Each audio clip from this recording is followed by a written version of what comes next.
من ساعات قليلة أم تستغيث بوزارة الداخلية انجدوني والحقوا بنتي. إيه اللي حصل؟ بنتها طلعت حامل في 4 شهور من باباها. طب ازاي ما خدتش بالها وهي كانت فين طول المدة دي؟ ده اللي احنا هنشوفه مع بعض. في الأول أمان عليك، صلى على النبي واللايك القمر.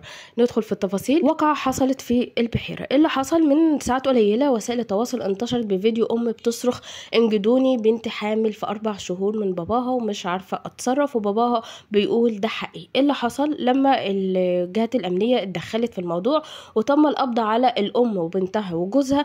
لما الأم اتسألت انت كنت فين طول ال4 شهور، قالت ان هي كانت تعبانة واتحجزت في المستشفى.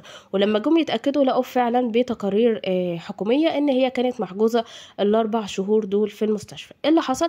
قالت ان انا اول ما خرجت من المستشفى لقيت بنتي تعبانة جدا، عندها تبول لا ارادي، ودي اصلا هي كانت بتعاني منه بس ما كانش بالطريقة البشعة اللي هي فيها دلوقتي.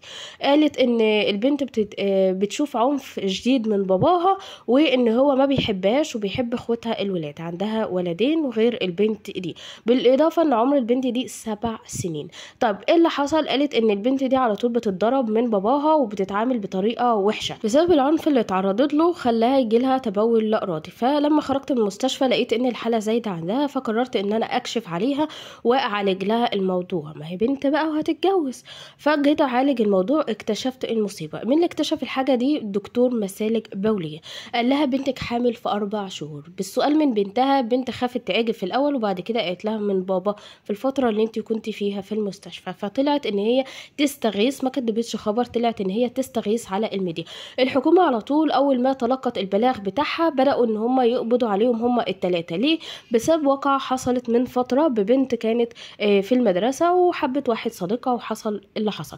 فبعديها على طول لما اكتشفت ان هي حامل اتبلت على باباها وقالت ان هي حامل منه. لما وزارة الداخلية والجهة الامنية تدخلوا اكتشفوا ان هي حامل من صديق ليها. فمن هنا الحكومة بدأت ان هي تتأكد من الموضوع ده وتعمل كشوفات وتعمل الفحوصات تبعها، فاكتشفوا فعلا ان البنت حامل من باباها.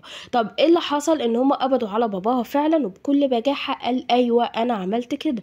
طب ليه انت عملت في بنتك كده؟ انت المفروض مصدر الامان، وان انت اللي تطمنها وان انت اللي تحميها وان انت اللي تخاف على عرضك وشرفك.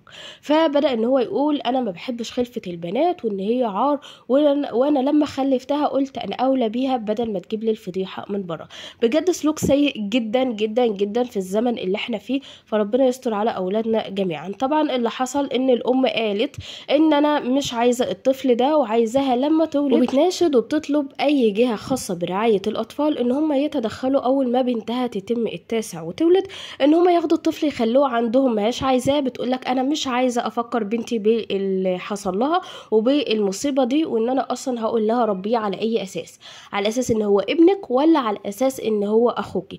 فبتقول ان هي عايزة جهة مختصة ان هم ياخدوا الطفل يتربى عندهم. من وجهة نظري ان اصلا الموضوع مش ان انت تبعدي الطفل عن ابنها او بنتها فيما بعد علشان تنسى الواقع، دي حاجة ما بتتنساش، وان هي تتعرض حاجة زي دي من باباها مصدر الامان، مصدر الحنان، مصدر الاطمئنان.